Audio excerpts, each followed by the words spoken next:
మీ business ఏదైనా మీ ఊర్లో promotion చేయాలంటే అది సుమన్ టీవీతోనే సాధ్యం. ఇప్పుడే సంప్రదించండి. ఈ ధనుర్మాస వ్రతం అంటేనే గోదా వ్రతము. గోదా చేసినటువంటి నాటి గోపికలు చేసినటువంటి వ్రతము. దీన్ని కాత్యాయని వ్రతము అని అంటారు. ఉదయమే నది స్నానానికి వెళ్లి చన్నీళ్ళ నదిలో స్నానం చేసి కడవల్లో నీళ్లు తెచ్చి ఆ కాత్యాయని దేవిని ఇసుకతో లింగం చేసుకొని కాత్యాయని వ్రతం చేయడం వల్ల ఆనాటి అమ్మాయిలకు సౌశల్యమైనటువంటి మంచి భర్తలు లభించడము, మంచి సంతానము జరగడము, ఆ అన్యోన్య దాంపత్యంతోని అనురాగ ప్రపత్తులతోని ఆ భార్యాభర్తలు సుఖజీవనంగా ఉండడము. ఇక్కడ వివాహం కాని వాళ్ళకి కాత్యాయని వ్రతము అంటే ఈ గోదా చేసినటువంటి గోదా రచించినటువంటి ఈ గొల్లల యొక్క గోపికల యొక్క కాత్యాయని వ్రతము కృష్ణ వ్రతాన్ని మనకు ప్రతిరోజు కూడా అణువణువుగా స్పృశిస్తుంది. ఆ గోమయపు పేడ వాసన ఎంత బాగా ఉంది, దానివల్ల ఎలా ఆరోగ్యం సిద్ధిస్తుంది. ఆ ముగ్గు వేయడంలో కృష్ణ పరమాత్మ కోసం ఒక అందమైన ముగ్గు రంగవల్లికి అల్లుకోవడం వల్ల ఎంత ఆరోగ్యప్రదము. ఉదయారంభం వేళ భూపాల రాగాలు పాడుతున్నటువంటి చల్లకవ్వాలు, పక్షుల కిలకిలారవాలు, సూర్య భగవానుని యొక్క అరుణ కిరణాలతోని పల్లె పల్లెంతా లేవడం, పశువుల గంటలోని నాదాలు, శ్రీకృష్ణ పరమాత్ముడు నడుస్తుంటే అతని నడుముకు కట్టినటువంటి గంటల స్వర్ణ మంజీరపు నాదాలు, ఆ మురళితోని గోవులను గోపకులను పిలిచేటువంటి మురళీనాదాలు, ఆ ప్రఫుల్లమైన ప్రశాంతమైన ఆ ప్రభాత వేళ ఆనాటి రేపల్లె జనులు ఎంత సంతోషంగా, ఎంత ఆహ్లాదంగా, ఎంత ఆరోగ్యంగా, ఎంత చక్కగా ఉన్నారు.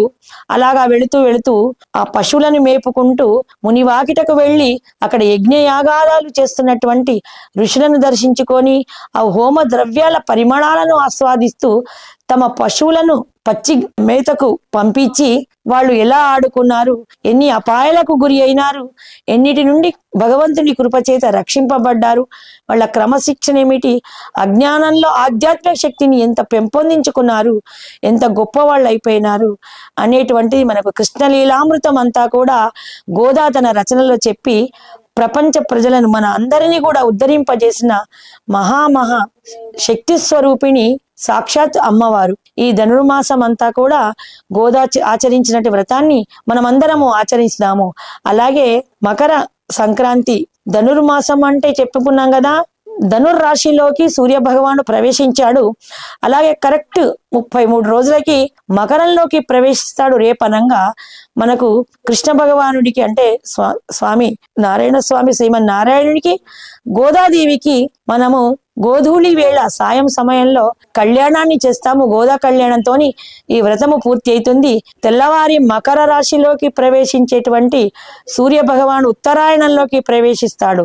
అంటే సూర్య ఉదయం అయిపోతుంది.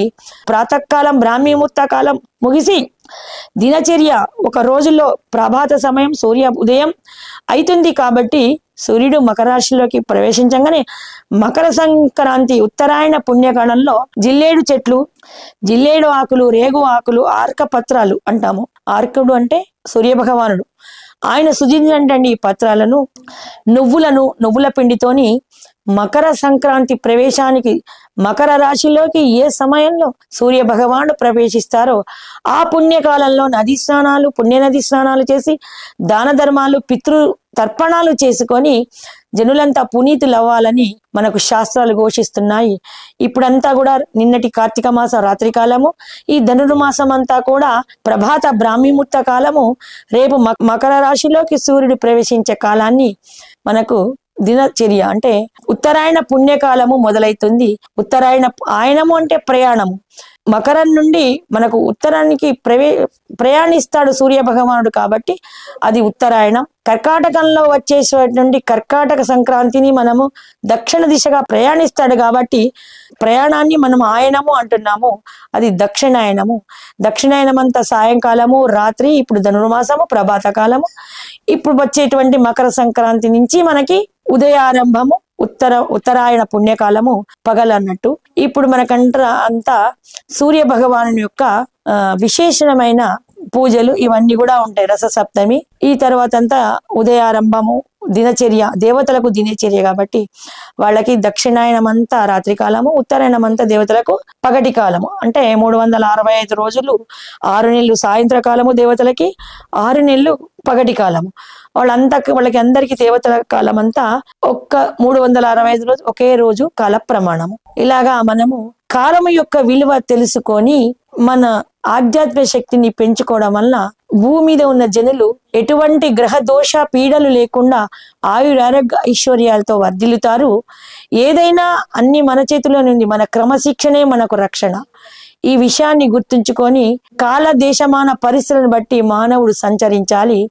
ఎటువంటి పరిస్థితుల్లో ధనుర్మాసము ముసుగుదాన్ని నిద్రపోతే అనారోగ్యాలు ఎక్కువగా వచ్చి హాస్పిటల్ పాలవుతారు. ఇవన్నీ గుర్తుంచుకొని ముఖ్యమైన పుణ్య దివసాల్లో ప్రభాత పూజలు చేసి ఆరోగ్య సంపన్ని పొందుదాము. జై శ్రీరామ్.